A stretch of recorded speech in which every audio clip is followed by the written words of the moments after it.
It is such a privilege to be in His presence.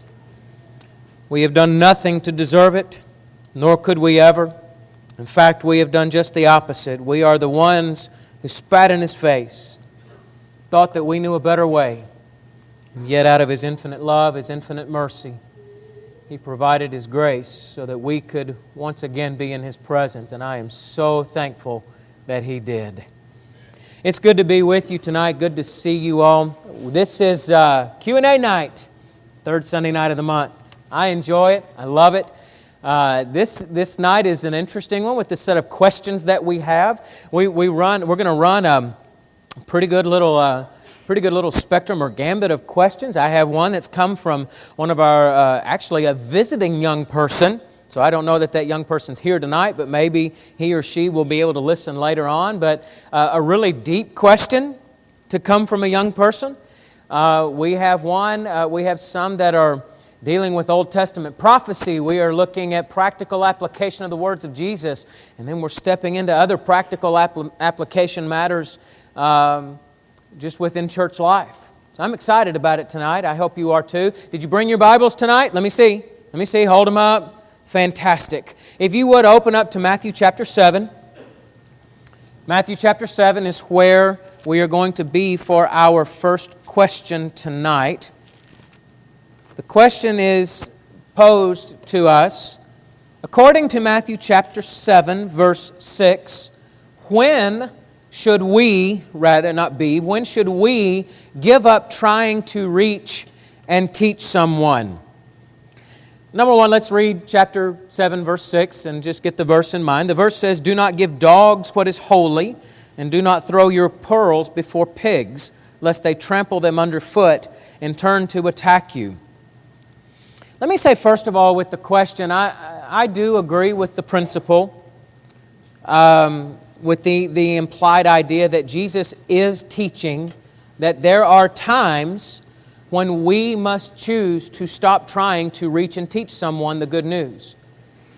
That there is a time, I guess, for maybe another phrasing is that it's time to move on to a different effort, a different attempt to share with somebody.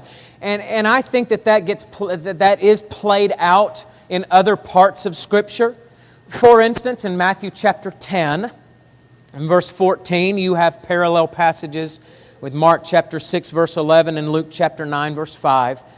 But in Matthew chapter 10, Jesus is giving to His disciples what we've come to know as the limited commission. Okay, it was a short-term mission trip that He sends those believers out on. And He says there that if anyone will not receive you or listen to your words, shake off the dust from your feet when you leave that house or town. And then in Acts chapter 18, verse 6, we find where the Apostle Paul does this. It says that while he was in the city of Corinth, it says that when they, that is the Jews, when he went to the synagogue, when they opposed him and they reviled him, he shook out his garments and he said to them, "Your blood be on your own heads. I am innocent. From now on, I will only go to the Gentiles." So, in principle, should there be a time, or could there be a time in which we as Christians who are seeking to teach and evangelize and share the good news of Jesus, could there be a time in which we have to finally say, you know what, I can't do anymore? I need to go put my efforts elsewhere. I think the answer to that question is yes, number one. So I'm going to get that out of the way. The question here is when? When should that be done? That one's not so easy to answer. Because in a real sense, I guess in a way you'd have to say that's up to you. When have you reached your breaking point? When have you reached the point that you believe that you have done absolutely all that you can do? And I would say it is not a decision that needs to be made flippantly. It is not a decision that needs to be made in a moment of high emotion. It's something that needs to be thought out. And it's going to take time. I mean, you think about it, I guess if we're going to get... Jesus never really outlines specific guidelines or markers to look for other than a rejection of the message. But it's important for us to understand that this process that Jesus is talking about, that can take a long time. You don't need to give up on somebody after 1 or 2 attempts. And unfortunately, I think there's some Christians that's their MO. If they don't respond immediately, well, then I'm just going to move on to somebody else. That doesn't necessarily need to be the right way to approach it either. This takes time. You know, it's not an overnight thing for people to accept the grace of Jesus Christ and accept the message of His love and salvation. There will be times where you can push a little harder.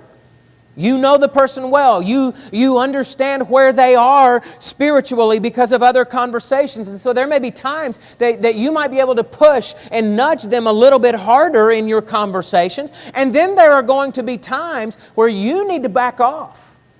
You need to ease up a little bit. And you need to give them time to think. And you need to wait for the opportunities to talk to that person. And when they present themselves, then you take advantage of it. And do what you know, evangelism is not an all-out cut and dry thing. It does take some forethought. And it's not always going to be this fast food style, go order it and immediately get it. Sometimes you have to evaluate the types of conversations that you're going to have with them. Do they continue to be civil? Or do your conversations devolve into arguments? If you cannot have a civil conversation about the Bible with somebody, may I make a suggestion? You stop trying to have conversations with that person for a while? Because when it breaks down into an argument, it does no good. Both of you become emotional, both of you put up defensive walls, and you're not going to reach them when it becomes an argument instead of a conversation. And sometimes the decision will be made for you, and the person is going to flat out look at you and say, I don't want to talk about this anymore. At which point, it does me no good to push. Because if they don't want to talk about it, then they don't want to talk about it. And we need to respect that and hope, pray, that one day the opportunities are better. That the Lord is able to work on their heart through other experiences and other interactions in their life. And maybe one day the opportunity will come that you can speak with them. It won't be easy, but sometimes it won't be easy. But I do believe that sometimes we have to make the decision to stop putting the priceless message of grace at the feet of people who are just going to stomp it into the mud. And instead, we need to focus our attentions, focus our efforts toward those who will receive it as the priceless treasure that it is. When do you do that? That depends upon you. And that depends upon you taking substantial, serious time to contemplate how this has been going. So, I don't know if that's a great answer for you or not, but I think that in my mind, that's the best way to approach it. Second question that comes to us tonight is not particularly about a Bible verse or anything, but I think it is a good question. The question is posed to us, is it okay to read a book or use teaching material out of a book that is written by someone who's not a member of the church, if we are careful to discern the truth? It's a good question. A really good question. And I know that there will be those who probably will disagree with my sentiment, but I would say yes, it's okay. In fact, I think it is absolutely okay to do it. And I particularly appreciate the caveat that's been put on the end. That caveat makes all the difference.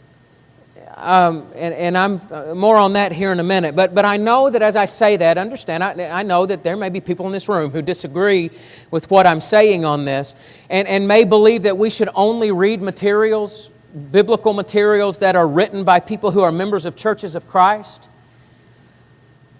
Now, and I would agree, I agree with the idea of using a level of caution.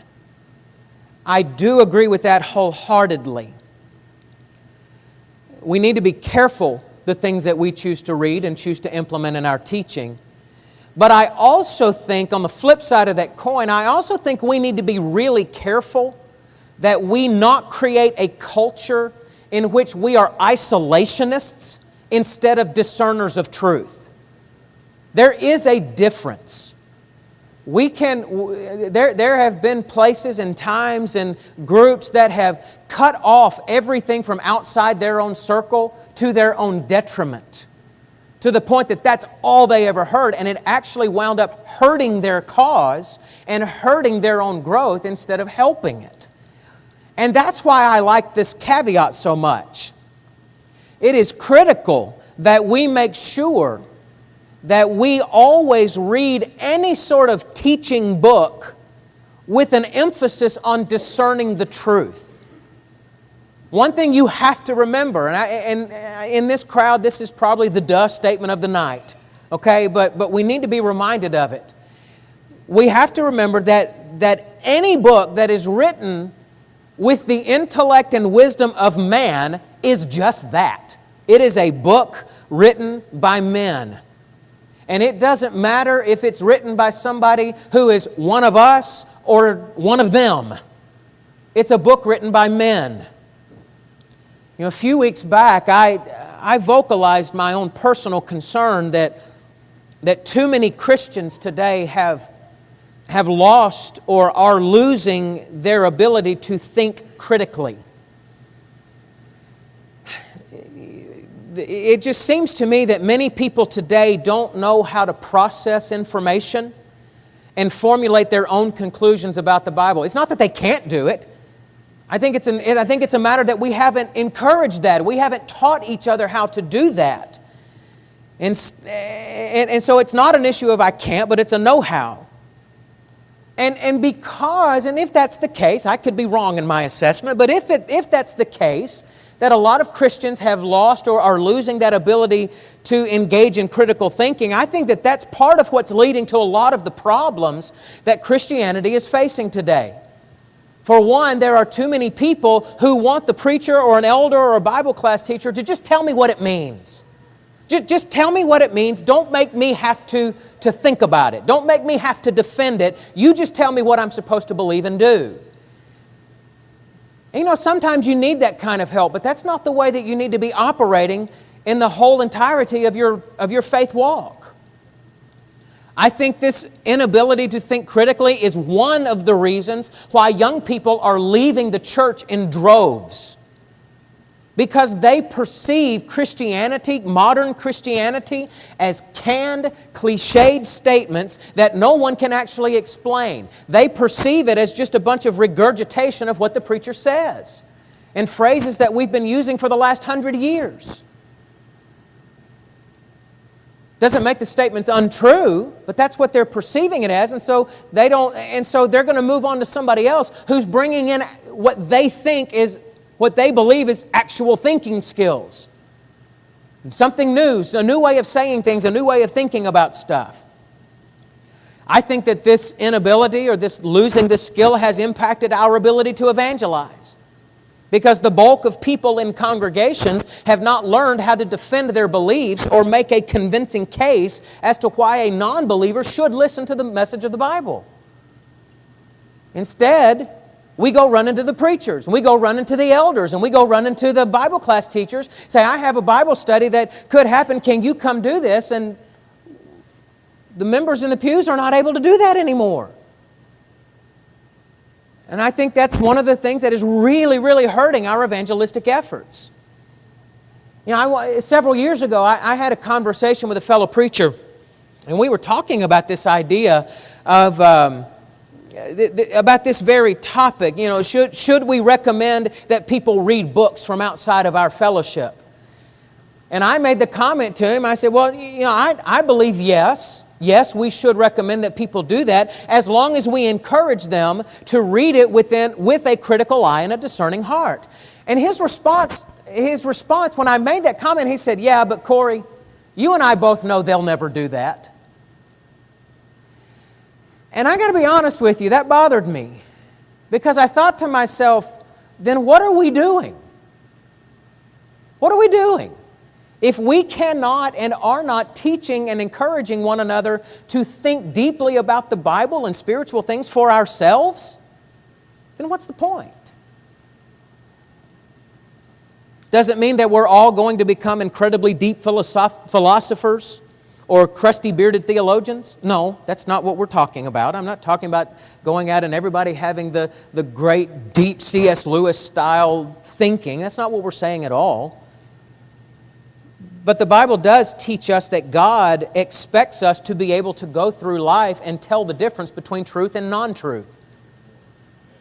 I mean, that's why Paul writes in Romans 12:2, "Do not be conformed to this world, but be transformed by the renewal of your mind, that by testing you may discern what the will of God is, what is good and acceptable and perfect." Who's supposed to do the discerning? We are, as individuals and as a collective body. He'll say in Ephesians 5:10 that one of the goals of walking in the light or walking in a way worthy of our calling is discerning what is pleasing to the Lord. And there are several reasons why utilizing books outside of our fellowship can be valuable. One is the fact that truth is truth regardless of who wrote it. If it lines up with the teachings of the Bible, which is our ultimate authority, then it shouldn't matter who penned it. If it's truth, it's truth. And comparatively speaking, churches of Christ, just if I'm going to be blunt about it, churches of Christ have not always been known for having a large selection of high-quality writing or scholarship. Doesn't mean we haven't had it, but compared to other Christian groups out there, we're not known for having the highest level of writing. And I think it's a bit naive to somehow think that we have the monopoly on good, truthful material. There is a plethora of authors who have the same reverence for the Word of God that we do. Thus, when I pick up their book, I can at least know that we're starting from similar positions, at least on certain topics. And many of those books, they're not things that are going off into left field and way off into deep things that just are crazy. Do I agree with it all? Absolutely not. Absolutely not. But I think also, another value of us reading outside of our own fellowship is that it expands our understanding with terminology and viewpoints that churches of Christ don't typically tend to use in our conversations. I think it gives us an opportunity to properly understand opposing viewpoints, especially, those that we don't agree with, as we compare those viewpoints to Scripture. I know for me, for the longest time, I was guilty of, if you ask me what so-and-so group believed, I said, well, they believe this. Well, Cory, how do you know that? Well, because brother so-and-so told me that that's what they believe. But I'd never read any of their writings. I'd never talked to anybody out of that group. So how did I really know? I was putting a whole lot of trust in brother so-and-so. Does that mean he was untruthful and untrustworthy? No. But somewhere along the way, I need to do some due diligence to find out some level by myself. Is it okay to use books from outside our fellowship? I think so. But there must always be that discerning heart for truth. Any belief or practice that we adopt must fall in line with the authority and teachings of the Bible. It is within this book that God has revealed to us everything we need to know for life and godliness. So there's my take on that question. All right, open up your Bibles to Isaiah 24. Isaiah 24, it's where we're going next. Is Isaiah 24 talking about the destruction of the earth, the Roman Empire, Jerusalem, or what? Please explain the vision of Isaiah.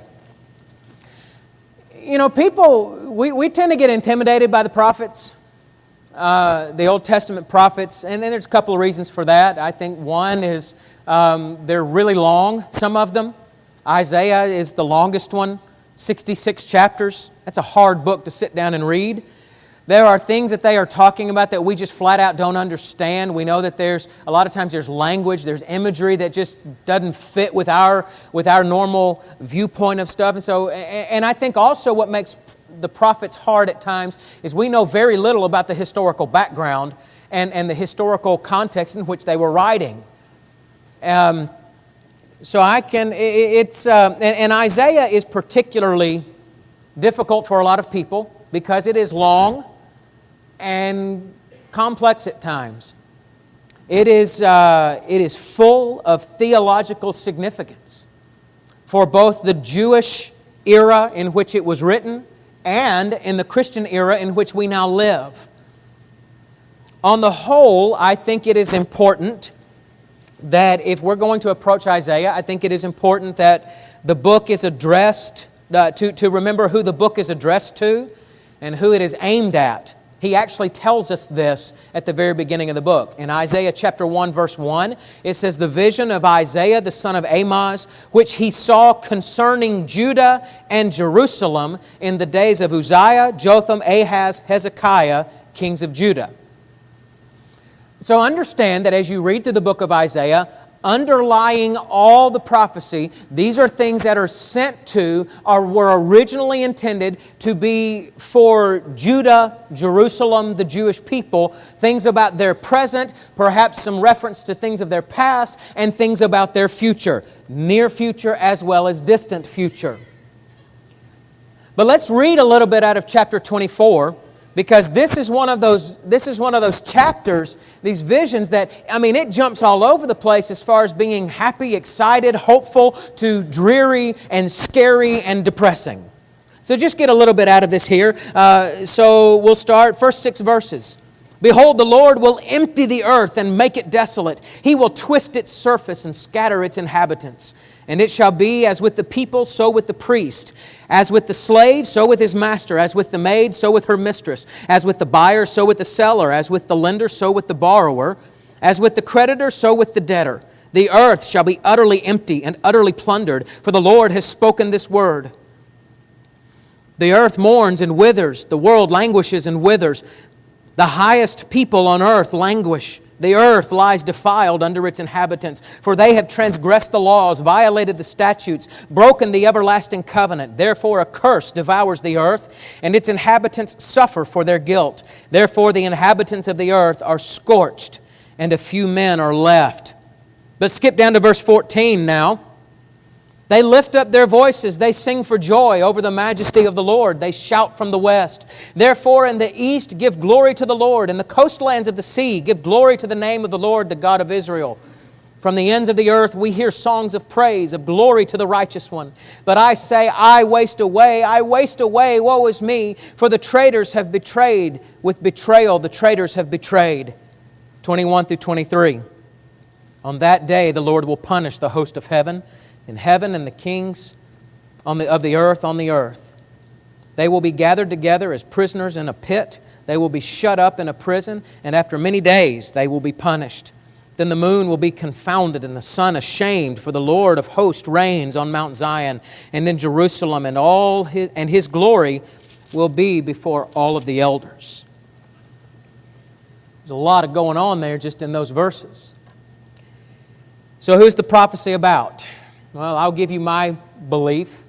There are other beliefs to it, but I'll give you mine. I don't think it's about Rome, as is posed in the question, mainly for the sake that that's just not within the scope of Isaiah's prophecies. If he's talking about Rome, it's going to be, if he references anything about Rome, it's going to be very ambiguous, very veiled, and it's going to have to do with the Messiah coming later on, but these people certainly would not have understood that at the time. By and large, it's just not part of Isaiah's scope of Isaiah's purview there. Well, what about Jerusalem? I think you could say that it is something regarding Jerusalem, but I also think that it's going to be broader than just talking about Jerusalem, the destruction of Jerusalem that's coming. And I'll tell you why here in just a moment. So I think it's probably better to understand Isaiah 24 as being a broad prophecy of how one day God is going to be bringing justice and judgment against all of His enemies throughout all the world. I think it is broad, but I also believe, I'm inclined to believe that this chapter is something that Isaiah is using as a summation of something else that he's already said. If you were to look at the previous chapters, one thing you have to remember about prophetic books is that you have to see them as their whole context, and people tend to pull individual verses out of the prophets, and that's where we get ourselves into trouble. But if you look in the few chapters before this, I think that we can get an understanding of chapter 24 based on something he's already said. You go all the way back to chapter 13. And if you look at chapters 13 through 23, verse 18, you have one single section that is nothing but oracles of judgment and salvation. And these are oracles of judgment against numerous peoples who surrounded the people of Israel. You have statements about Babylon and Assyria. Those are the two nations that God will use to punish Israel at separate times. That's chapter 13. You have punishment. You have oracles against Philistia, Moab, Syria, and Israel. You have statements against Ethiopia, Egypt. Babylon is continued in 21. He has an oracle against Edom. He has one against Arabia. And then in chapter 22, he has a specific oracle about the destruction of Jerusalem, which is why, for me, I don't think 24 is specifically about Jerusalem. He's already done that. And then in chapter 23, 1 through 18, he talks about the city of Tyre, which was a neighbor of Israel. Now, after you get through chapter 23, a lot of commentators will see 24 through 27 as one unit. It may be. But I think you could make an argument that all this general destruction that he's talking about, the destruction of the world and laying everything bare, laying everything in utter desolation, I think you could just as easily see it as a nice, neat summation of all of that prophecy he had in the previous verses. I told you about all the individual nations and peoples that were going to be punished, and this is what it's going to feel like. It's going to feel like the whole world is crashing down. And it's all of God's enemies receiving what is due them. And when it comes, it's going to be like having the whole earth shaken. And ultimately, these prophecies are going to come back around to God's intention of restoring and redeeming Judah. You pick up in chapter 25 and go through around chapter 27, 28, you see a shift. It's no longer about destruction. It's about God's plan to elevate Israel, elevate Judah back to this glorious status of being His people that they once had. Well, in order to be elevated back, to be restored, they had to have been part of that destruction before. And so 25 through 28 turns the discussion to that restoration. So what's happening here? I think it's a summation of all that individual destruction he talked about earlier. Go read it and decide for yourself. All right, last question for the night is this. This is the one that came from our young visitor here. If God already knew what would happen, why did He give Adam and Eve a choice? How many of us have asked that question before? If God knew that Adam and Eve were going to make a terrible decision and just mess this whole existence up for the rest of mankind, why did He even give them the choice? I think the answer to this question is connected to another big question that we often ask, and I want to go there first. I think the answer to this one is connected to the question of why did God make us in the first place? You ever heard kids ask that question? Why are we here? Why did God make me? And if you can come to an acceptable answer of why He created us in the first place, I think that will lead you to an answer as to why Adam and Eve and the rest of mankind, why we are given this ability that we call free will choice. Why does God give us the ability to choose? So why did He make us? I think that the best answer as to why God made us is because He wanted someone to have a loving relationship with. He wanted someone to be in a loving relationship with. Now understand, when I say that, I didn't say the word need. God doesn't need a relationship with us. Just passages say that all throughout the Scriptures. I mean, as an example, Psalm chapter 50, verses 8 through 15. The cattle on 1,000 hills are mine. Why do I need you? I mean, God is everything that He needs for His own existence. So God didn't create us because He needed us, but I think He wanted us. He wanted that relationship. I like to compare it. I've compared it at times to looking at a set of loving parents. Let's think about this here for just a minute. Why do young couples have children? Is it because they need children? No. If we're just going to be blunt about it, it's not that they need children. Because, I mean, if you want to think about it from an economic standpoint, kiddos, you're not exactly particularly profitable money-wise. It costs an awful lot of money to raise you guys. And it's not because children make life less stressful. Why do parents have children? Young people, you need to listen to me here. I'm not trying to make you feel bad. I'm trying to help you love your parents even more. They do it. We do it because there is so much love. There's so much love between this young couple that it is the only natural thing to do. It is the only logical, natural thing to do is to create a family, to be able to share the overflow of love that these two people have for one another. That's why young people have children. Why did God create us? God is love. It is His very character. And He is so filled with His own nature, with His own character, that the only logical thing for Him to do was to create a race of beings that He could share that love with. That He could extend His love to us in order to have a relationship. And it's in that word relationship that we get the answer to this question. If you're going to have a real, genuine, loving relationship with anyone, then that person, the other person, must have the option to reject it. You have to give them the ability and the choice to say no to your offer of relationship. Because what if you don't? What if I could force my child to love me? Would that really be love? What if I could force my wife to love me? Would that really be love? No. What if you could force anybody to be in this relationship? You might get what you want for a split second, but you're not going to have a legitimate relationship. That's going to breed irritation. The honest truth of the matter is it's just no relationship at all. That's more like a programmer to a robot. There's no relationship there. There's no mutual affection.